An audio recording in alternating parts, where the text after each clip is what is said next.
ಇನ್ನು ನಮ್ಮ ರಾಜ್ಯದ ವಿಚಾರಕ್ಕೆ ಬರೋದಾದ್ರೆ ದಾವಣಗೆರೆ ದಕ್ಷಿಣ ಬಾಗಲಕೋಟೆಗೆ ಬಿಗ್ ಫೈಟ್ಗೆ ಮುಹೂರ್ತ ಫಿಕ್ಸ್ ಆಗಿದೆ. ಅಂದ್ರೆ ಏಪ್ರಿಲ್ 9ಕ್ಕೆ ವೋಟಿಂಗ್ ನಡೆಯುತ್ತೆ.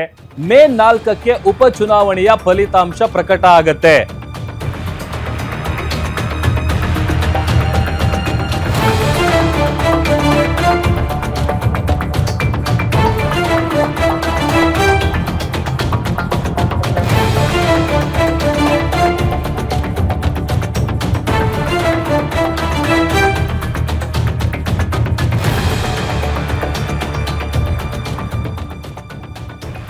ನೋಡಿ, ಶಾಮನೂರು ಶಿವಶಂಕರಪ್ಪ ನಿಧನದಿಂದ ತೆರವಾಗಿರುವಂತಹ ದಾವಣಗೆರೆ ದಕ್ಷಿಣ ಕ್ಷೇತ್ರ ಏನಿದೆ ಅದಕ್ಕೆ ಬೈ ಎಲೆಕ್ಷನ್ ಮತ್ತೆ HY ಮೇಟಿ ಅಗಲಿಕೆಯಿಂದ ಖಾಲಿ ಇರುವಂತಹ ಬಾಗಲಕೋಟೆ ಕ್ಷೇತ್ರ, ಈ ಎರಡೂ ಕ್ಷೇತ್ರಗಳಲ್ಲಿ ಕಾಂಗ್ರೆಸ್ಗೆ ಟಕ್ಕರ್ ಅನ್ನ ಕೊಡೋಕೆ ಒಂದು ಕಡೆ ಬಿಜೆಪಿಗರು ಸಜ್ಜಾಗ್ತಾ ಇದ್ದಾರೆ.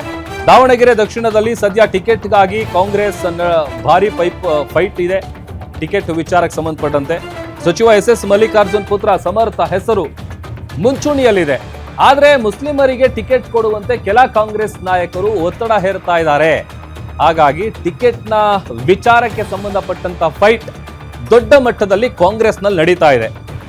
ಒಂದು ಕಡೆ ಒಂದು ಹೆಸರೇನು ಮುಂಚೂಣಿಯಲ್ಲಿ ಕೇಳಿ ಬರ್ತಾ ಇದೆ, ಅದನ್ನು ಹೊರತುಪಡಿಸಿ ಮುಸ್ಲಿಮರಿಗೆ ಟಿಕೆಟ್ ಕೊಡಬೇಕು ಅಂತೇಳಿ ಕೆಲ ಕಾಂಗ್ರೆಸ್ ನಾಯಕರು ಒತ್ತಡ ಹೇರ್ತಾ ಇದ್ದಾರೆ. ಇತ್ತ ಬಿಜೆಪಿಯಲ್ಲೂ ಕೂಡ ಟಿಕೆಟ್ಗಾಗಿ ಲಿಂಗಾಯತ ನಾಯಕರು ಇವರ ನಡುವೆ ಭಾರಿ ಪೈಪೋಟಿ ಏರ್ಪಟ್ಟಿದೆ. ಅಲ್ಲಿಗೆ ಈಗ ದಾವಣಗೆರೆ ದಕ್ಷಿಣ ಬಾಗಲಕೋಟೆ ಬೈ ಎಲೆಕ್ಷನ್ ಫೈಟ್ಗೆ ಒಂದ್ ಕಡೆ ಮುಹೂರ್ತ ಫಿಕ್ಸ್ ಆಗಿದೆ. ಏಪ್ರಿಲ್ 9ಕ್ಕೆ ಮತದಾನ ನಡೆಯೋದು, ಮೇ 4ಕ್ಕೆ ಉಪಚುನಾವಣೆಯ ಫಲಿತಾಂಶ ಪ್ರಕಟ ಆಗೋದು. ಒಂದು ಶಾಮನೂರು ಶಿವಶಂಕರಪ್ಪ ಅವರ ದಾವಣಗೆರೆ ದಕ್ಷಿಣ ಕ್ಷೇತ್ರ, HY ಮೇಟಿ ಅವರ ಅಗಲಿಕೆಯಿಂದ ಖಾಲಿ ಇರುವಂತಹ ಬಾಗಲಕೋಟೆ ಕ್ಷೇತ್ರ, ಈ ಎರಡೂ ಕ್ಷೇತ್ರಗಳಿಗೆ ಸಂಬಂಧಪಟ್ಟಂತೆ ಕಾಂಗ್ರೆಸ್ಗೆ ಒಂದು ಕಡೆ ಟಕ್ಕರ್ ಕೊಡಬೇಕು ಅಂತೇಳಿ ಬಿಜೆಪಿಗರು ಸಜ್ಜಾಗ್ತಾ ಇದ್ದಾರೆ. ಮತ್ತೊಂದು ಕಡೆ ಈ ಟಿಕೆಟ್ ವಿಚಾರಕ್ಕೆ ಸಂಬಂಧಪಟ್ಟಂತ ಫೈಟ್ ಕೂಡ ದೊಡ್ಡ ಮಟ್ಟದಲ್ಲಿ ನಡೀತಾ ಇದೆ. SS ಮಲ್ಲಿಕಾರ್ಜುನ್ ಅವರ ಪುತ್ರ ಸಮರ್ಥ್ ಇವರ ಹೆಸರು ಮುಂಚೂಣಿಯಲ್ಲಿದೆ. ಬಟ್ ಆದ್ರೆ ಇಲ್ಲ, ಮುಸ್ಲಿಮರಿಗೆ ಟಿಕೆಟ್ ಕೊಡಬೇಕು ಅಂತೇಳಿ ಕೆಲ ಕಾಂಗ್ರೆಸ್ ನಾಯಕರು ಒತ್ತಡ ಹೇರ್ತಾ ಇದ್ದಾರಂತೆ. ಹೀಗಾಗಿ ಇತ್ತ ಬಿಜೆಪಿಯಲ್ಲೂ ಕೂಡ ಅದೇ ರೀತಿಯಾದಂಥ ಪೈಪೋಟಿ ದೊಡ್ಡ ಮಟ್ಟದಲ್ಲಿ ನಡೀತಾ ಇದೆ. ಲಿಂಗಾಯತ ಸಮುದಾಯದ ನಾಯಕರಿಗೆ ಟಿಕೆಟ್ ಕೊಡಬೇಕು ಅನ್ನುವಂಥ ವಿಚಾರಕ್ಕೆ ಸಂಬಂಧಪಟ್ಟಂತ ಪೈಪೋಟಿ ದೊಡ್ಡ ಮಟ್ಟದಲ್ಲಿ ನಡೀತಾ ಇದೆ.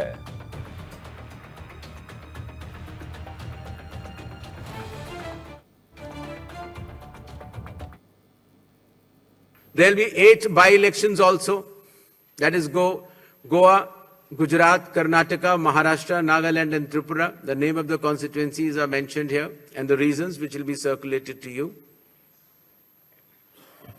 And the schedule would be that the assembly constituencies for Goa, Karnataka, Nagaland and Tripura will be held.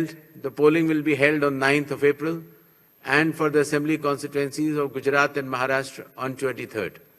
The counting shall be on 4th of May for all the cases.